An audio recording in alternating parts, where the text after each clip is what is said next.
Ассаламу алейкум, сиздер менен кайрадан Ден Соолук YouTube каналы. Бүгүн сиздерге кызылча жөнүндө айтып беребиз. Атагыраагын айтканда, кызылчанын кандай пайдасы бар, кайсыл органдарга жакшы, эмнеси менен жакшы жана курамында кандай витаминдер, кандай заттар бар жана алар кайсыл органдарга пайдалуу, ошонун бардыгын айтып беребиз. Негизи кызылча адамга эң керектүү микроэлементтерге бай. Микроэлементтер деген бул магний, йод, фосфор, селен, темир, кальций, калий деген адамга керектүү заттар. Ошондой адамга эң керектүү микроэлементтерге бай келет. Бирок алдыбызда турса дагы, дүкөндөрдөн сатылса дагы, өзүбүздө өссө дагы, арзан баада болсо дагы көп деле көңүл бура бербейбиз. Эми бар эмес, көпчүлүгүбүз көңүл бурбайбыз. Бул туура эмес, анткени кызылчаны байымабай тез-тезден жеп турсак, организмибиздин абалын бир кыйла жакшырта алабыз. Ошондуктан видеобузду аягына чейин көрүңүздөр, абдан пайдалуу болот жана кызылчаны тез-тезден жеп турсак, ден соолугубузга, организмибизде кандай өзгөрүүлөр болот айтып беребиз. Ал эми ден соолугубузда өзгөрүү аябагандай чоң болот. Жаңы чыккан видеолорубузду өткөрүп жибербеш үчүн каналыбызга катталып коңгуроону басып коюңуздар. Жума сайын бизде жаңы ден соолукка пайдалуу видеолор чыгып турат. Анда эмесе баштадык. Биринчи эле бул биздин тамак сиңирүү системабызды жакшыртат. Атагыраагын айтсак, ашказан ичегинин иштешин стабилизациялап жакшыртат. Акыркы маалда тамак сиңирүү системасы начар иштеген учурлар көбөйдү. Сизде деле андай учурлар болсо керек. Кээде адамдын ичегилеринин өткөргүчтүгү начарлап, ич катуулар болот. Мындай учурда кызылча эң сонун жардам берет. Бул жактан эгер сиздин ичегилер жакшы иштесин десеңер, кызылчаны сөзсүз колдонушуңуз керек. Андан сырткары кызылчада клетчатка көп. Клетчатка деген бул оор углеводдор. Алар ичегилердин иштешине түздөн-түз тиешеси бар. Клетчаткалардын адам организминдеги орду жөнүндө айтып берген өзүнчө видеобуз бар, ошол жактан кеңири билип алсаңыздар дагы болот. Ичегилерге таасири жөнүндө кыскача айта кетсек, клетчатка ичегини тазалайт, ичегилерге тонус берет жана ичегинин пайдалуу микрофлорасын көтөргөнгө жардам берет. Анткени алар үчүн табигый азык болуп саналат. Канчалык кызылчаны көп жесек, ошончо пайдалуу микрофлоралар өсөт. Ошондуктан кызылча бул ичегилерди тазалаган жана таза абалда кармап турган азыктардын эң жакшыларынын бири. Кийинки бул кызылчадагы бетанин жана бетаин. Аттары окшош болгону менен бул эки бөлөк заттар. Булар дал ошол кызылчага өзүнүн кызыл фиолеттүү түсүн берип турган заттар. Бул азыктарды кээде тамак өндүрүүчү фабрикалар табигый түс бергич катары дагы колдонушат. Кызылчадагы бул заттар эң күчтүү антиоксиданттардын катарына кирет. Жөнөкөй тил менен айтканда, организмдеги эркин радикалдардын зыяндуулугун нөлгө түшүрөт. Эч кандай зыяны тийбегендей кылат. Ал эми организмдеги эркин радикалдарга келсек, алар организмге зыяны бар. Ошол эркин радикалдар зыян алып келбегендей кылат. Ушунун эсебинен бетанин жана бетаин организмден каруусун, негизи эле каруунун эрте келишине жол бербейт. Ошондой эле изилдөө жүргүзүлгөн, анын жыйынтыгы менен кызылчанын ширеси антиоксиданттык эффектиси менен башка ширелерге караганда эң жогоркусу болуп чыккан. Ал эми антиоксиданттык эффектиси бар ширелерге бул апельсиндин ширеси, анардын ширеси, помидордун, алманын жана башка ушуга окшогон ширелер кирет.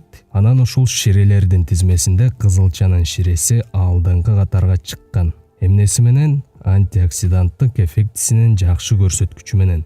Андан сырткары бетаин биздин организмдеги токсиндерди жок кылуу үчүн дагы колдонулат жана эң сонун көрсөткүч берет.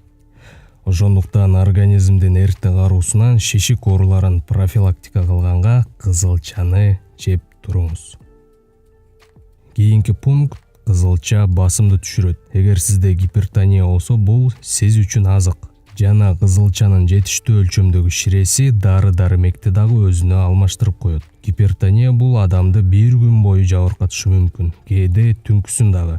Ошондуктан бул жакта кызылчаны дароо эле жана бир убакта, мисалы түштө эле жеп койбой, бөлүп колдонгула демекчибиз, мисалы ар бир тамактанууларда.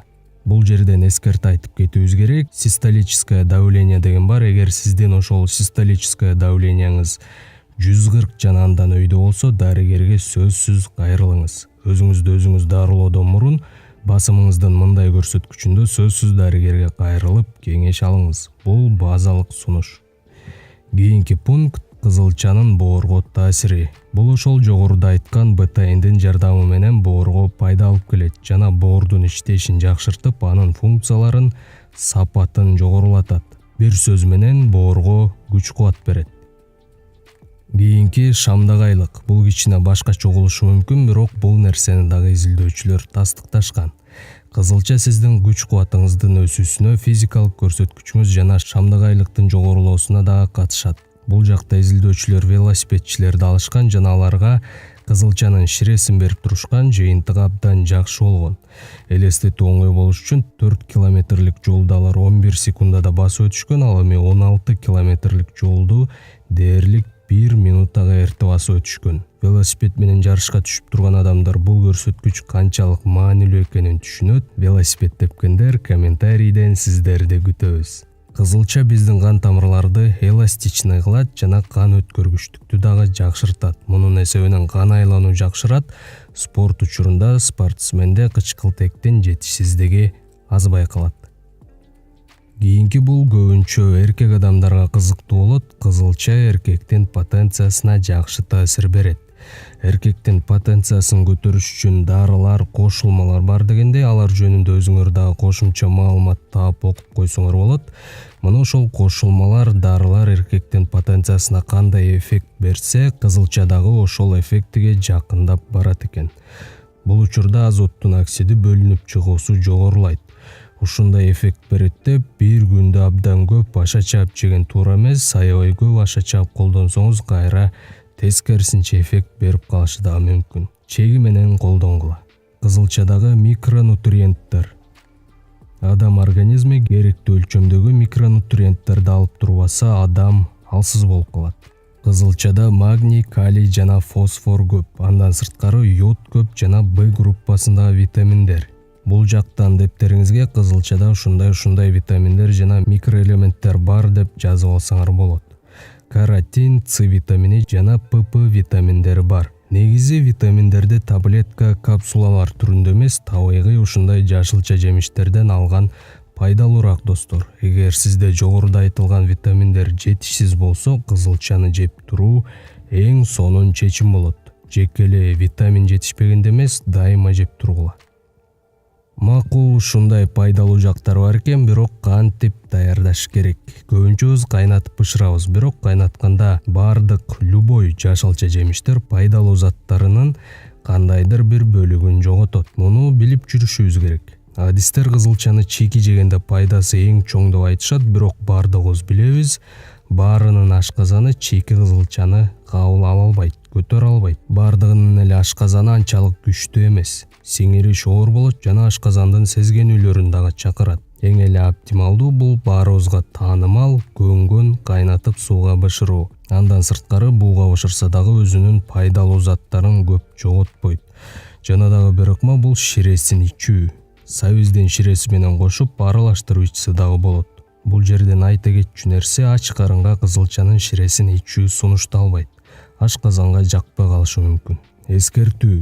Муну дагы айта кетишибиз керек, кызылчада шекердин дагы кандайдыр бир өлчөмү, дозасы бар. Ошондуктан бул жерде сахар диабети менен ооругандар абайлап колдонуусу керек. Ошондой эле мочекаменная болезнь деген дарт менен жабыркагандарга жана подаграсы барларга сунушталбайт. Калган учурда кызылча эң сонун, кымбат эмес жана эң башкысы пайдалуу, күнүгө колдонуп турууга сунушталган азык. Мына ушундай бүгүн дагы бир пайдалуу азык жөнүндө билип алдык. Комментарийге жазып коюңуздар, кызылчаны жеп турасызбы же жаңы жылда эле винегрет салатын жасаганда эле жеп коесузбу? Абдан кызыктуу болот. Видеону аягына чейин көрдүңөр деп ойлойбуз. Бардыгыңыздарга чоң рахмат. Кийинки көрсөтүүлөрдөн жолукканча ден соолукта сак саламатта туруңуз деп Ден соолук YouTube каналы.